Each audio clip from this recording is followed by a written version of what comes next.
Audio Jungle.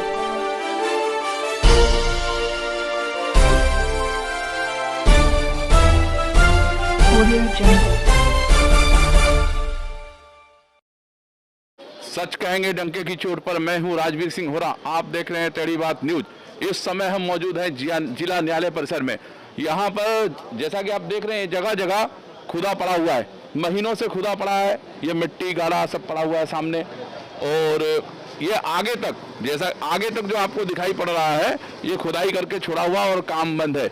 इससे काफ़ी परेशानी उत्पन्न हो रही है और इस संबंध में हम चर्चा करते हैं। यहाँ हमारे साथ खड़े हैं विशाल डी रामटेके जी। जी रामटेके जी, बताएं इस संबंध में क्या कहना चाहेंगे।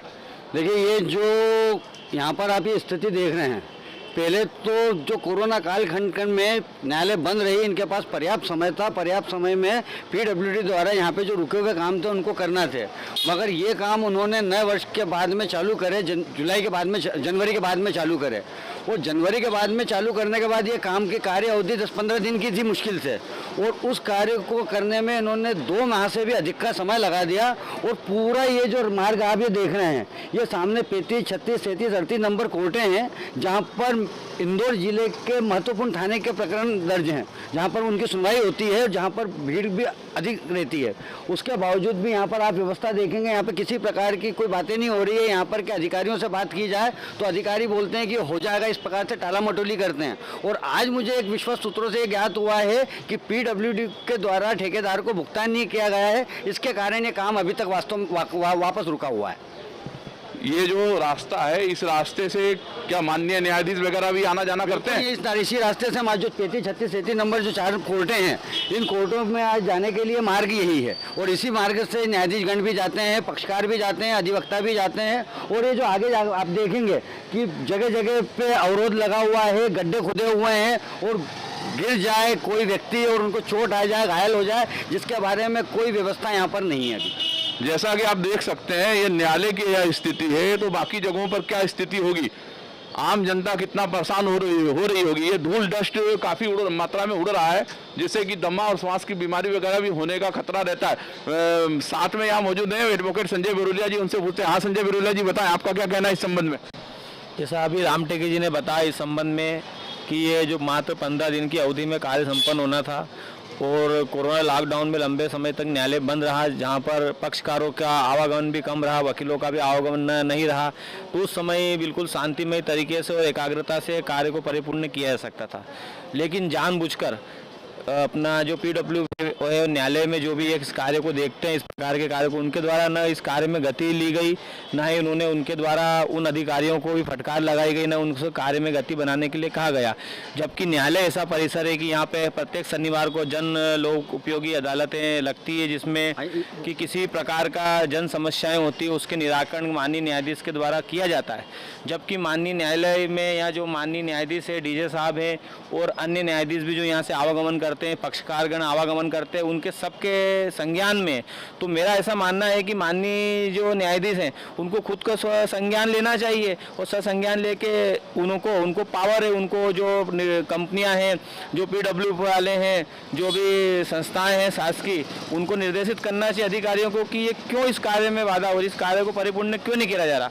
तो मेरा ऐसा मानना है कि वो भी अपने दायित्व से बचने के लिए सिर्फ ईश्वर के भरोसे, भगवान भरोसे ही, जैसे कोरोना कालखंड में जनता भगवान भरोसे रही, न्यायालय भगवान भरोसे रहा है, उस प्रकार से सब कर दिया जा रहा है।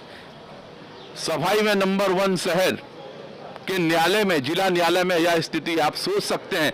यहाँ पे कुछ और एडवोकेट मौजूद है, उनसे भी पूछते हैं। जी, इस संबंध में क्या कहना चाहेंगे। सफाई के माने में जिला न्यायालय में तो एकदम कुछ भी नहीं हो रहा है, खाली नाम मात्र का सफाई का नाम चल रहा है बस। ये जो जगह जगह खुदा पड़ा है, इसके संबंध में आप लोगों के द्वारा क्या कोई शिकायत की गई? इसके संबंध में बहुत जगह सूचनाएं दी गई, डीजे को बोला गया, शिकायत की गई, लेकिन उसका भी कोई प्रभाव नहीं हो रहा है। जैसा कि इनका कहना है कि शिकायत करने के बाद भी, न्यायालय के संज्ञान में लाने के बाद भी यह स्थिति है। यह स्थिति आप देख रहे हैं जब जिला न्यायालय के अंदर है, जहां लोगों को न्याय मिलता है और न्याय लेने के लिए आते हैं, वहां की यह स्थिति है। तो आप सोच सकते हैं कि कितनी बद से बदतर स्थिति रही होगी। इस समय मैं राजवीर सिंह होरा, टेढ़ी बात न्यूज के लिए जिला न्यायालय से।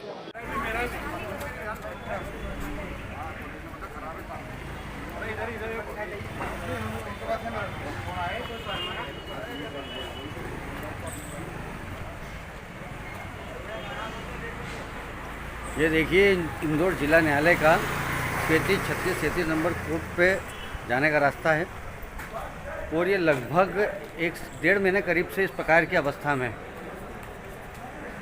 यहाँ पर ये धूल मिट्टी लगातार और किस तरीके से समस्याएं हैं जो कि अल्प समय में काम होना था और जो अभी तक कार्य इसमें कोई गिर जाए चलते फिरते। यहाँ पर जजों की भी गाड़ियाँ निकलती हैं, अधिवक्ताओं की भी गाड़ियाँ निकलती है, लोग बाग पैदल भी जाते हैं। यहाँ पर जो कोर्टें हैं उन कोर्टों का भार भी अत्यधिक है।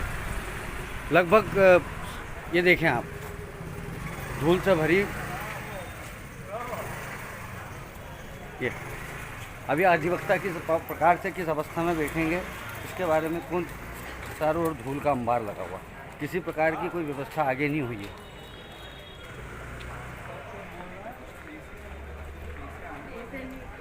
ये देखें, इस प्रकार की स्थिति है, इस प्रकार की स्थिति है। इस प्रकार की स्थिति में यहाँ पर भीड़ भी सभी कुछ तरीके से न किसी प्रकार का कोई सोशल डिस्टेंसिंग का उपयोग किया जा रहा है और ना ही किसी प्रकार की कोई कार्रवाई की जा रही है। ये कोर्टों में, न्यायालयों में भीड़ है और इस प्रकार की स्थिति है। अब इस प्रकार की स्थिति के लिए जो PWD के द्वारा काम किया जा रहा था वो किस प्रकार से काम किया जा रहा था इसके अंदर भी कुछ नहीं कहा जा सकता। कब से काम अवरुद्ध है, ना तो कोई काम करने वाला व्यक्ति दिख रहा है ना और कोई व्यक्ति नज़र आ रहा है और यहाँ पे अव्यवस्था लगातार है जो कि गंभीर बीमारियों को और दुर्घटना घटना को भी आमंत्रित कर रही है। यहाँ पे हमारे कुछ अधिवक्ता बंधु बैठे हुए हैं, इनसे कुछ पूछते हैं, जानकारी लेते हैं। आप इस बहुत इतनी तकलीफ आ रही है, ऐसी धूल मिट्टी और कुछ देखो टेबल की हालत देखो, वो वहाँ कोने में ऐसी मिट्टी में धसी हुई है और ये यहाँ पे भी देखो मिट्टी में धसी हुई है, बैठने की जगह नहीं है। धूल मिट्टी इतनी हो रही है कि साफ कर कर परेशान होता सुबह से शाम तक और ऐसा खोद के चले गए मतलब। ये जो है, मैं आपसे एक बात जानना चाहता हूँ। आप सबसे पहले तो ये बताइए कि ये जो खुदाई जिस प्रकार की स्थिति है ये कब से है ये स्थिति? 1.5 से 2 महीने हो गए। जब ठेकेदार आया था जब तो बोल रहा था कि बोले कि 10 दिन के अंदर कर देंगे, 15 दिन के अंदर कर देंगे। आज 1.5 से 2 महीने हो गए हैं और अभी परसों के दिन वो आया था बात करने या यहाँ सामान उठाना। हमने पूछा और कितना टाइम लगेगा, बोले अभी 1 से 1.5-2 महीने और लगेंगे बोले इसको उठाने करने में, साफ सूफ होने में। अब अभी यहाँ पर क्या होना है और किस प्रकार से आप लोग सफ़र कर रहे हैं, किस प्रकार से ये समस्याओं से जूझ रहे हैं, आपको क्या क्या तकलीफें हो रही हैं इन चीज़ों से? एक तो सबसे पहले धूल मिट्टी की बहुत समस्या हो रही है। यहाँ पे ऐसी हालत करके रखी कि क्या बताएं, यहाँ पे बैठना दुश्वार हो गया, लेकिन मजबूरी हमको तो यहाँ बैठना पड़ रहा है। हमारे पास दूसरी सीट नहीं बैठनी। आप क्या चाहते हैं? हम तो ये चाहते हैं जल्दी से जल्दी साफ सुफ हो जाए, धूल मिट्टी साफ हो जाए, गाड़ियाँ निकलती है, धूल मिट्टी पूरी सब यहीं तो हो जाती है। देखो जो प्रयास होंगे डीजे साहब से करवाए जाएंगे। ये मैं विशाल डी रामटेके। आप आपका नाम बताएं। मेरा नाम एडवोकेट संजय चौहान। सर आपका नाम बताएं। नितिन रघुवंशी। भारत दुबे। अंशुल कुरान। ये देखिए, अभी आपके सामने हमारे अधिवक्ता बंधुओं ने जिस प्रकार से बातें की है, ये न्यायालय के कर्मचारी, ये देखिए अपने स्थान को छोड़ करके अन्यत्र कचरे कबाड़े में बैठने को अधिवक्ता मजबूर हैं और ऐसी स्थिति में भी पूरी तरीके से न्यायिक प्रशासन मौन बन के बैठा हुआ है। इसके बारे में क्या कहा जाए, कुछ नहीं, शब्द नहीं है। सर आपका नाम बताइए। सर योगेश गुजर। सर आपका ये जो स्थिति परिस्थिति है इससे आप कब से जूझ रहे हैं? 2 महीने के ऊपर हो गए। ये कब तक कंप्लीट होना था काम वगैरह? 1 महीने का बोला था उन्होंने। तो इस संबंध में आपने अभी तक आपके तरफ से किसी प्रकार की कोई लिखित शिकायत या निवेदन वगैरह कुछ किया है आपने? हैरत में भी कहा गया, डीएस साहब को सूचना दे चुके हैं इस संबंध में। तो उन्होंने क्या इस संबंध में क्या कार्रवाई की है अभी तक? आश्वासन दिया है कि 8 दिन में काम करने वाले 8 दिन खत्म नहीं हो रहे हैं। ये आश्वासन आपको कितने समय पहले मिला था? 1 महीने पहले। ये 1 महीने पहले आश्वासन मिला था। अभी आपकी मतलब ये जो स्थिति चल रही है, इस स्थिति में आपको किन किन समस्याओं से गुजरना पड़ रहा है? सबसे ज़्यादा सीट पे बैठने लायक तो जगह ही नहीं है। वहाँ पे इतना है कि उसको सही कर ही नहीं पा रहे हैं। पिछले 1 में डेली जाके बोलना पड़ता है कि भैया उसको सही कर दो। धूल नाक में घुसती, बाल, कपड़े खराब होते हैं, डेली जूते खराब होते हैं। मैं सारे फोटो ले चुका हूँ। मैं अभी आपके पास पूरा आगे से पीछे तक घूमने के बाद आप लोगों के पास आया हूँ। आप लोग चाहते क्या हैं ये बताएं? तत्काल काम खत्म हो जाए, हम आपकी सीट पे बैठ जाएं। सीट पे बैठने से काम खत्म होगा कि अगर वो धूल वगैरह रहेगा तो ये धूल के संबंध में तो आपने कुछ बात ही नहीं बताई कि धूल से आपके शरीर पे क्या प्रभाव पड़ रहा है? बिल्कुल बोल तो रहे कि ऐसी कोई ऐसा कोई दिन नहीं है बिना धूल के हम निकलते हैं। हर दिन परेशान होते हैं, हर दिन। और खाना नाक में घुसना, बालों में आना, कपड़े खराब होना आम बात हो गई हमारे लिए। और गड्ढे वगैरह में भी गिरे हैं, मैंने सुना कुछ आप में से कुछ अधिवक्ता साथी लोग कुछ गिरे हैं। बिल्कुल गिरे हैं, चल बिल्कुल है ना। बिल्कुल हाथ पकड़ लोगों को बाहर निकाला गया पहले। आपका नाम बताइए। योगेश गुर्जर। धन्यवाद।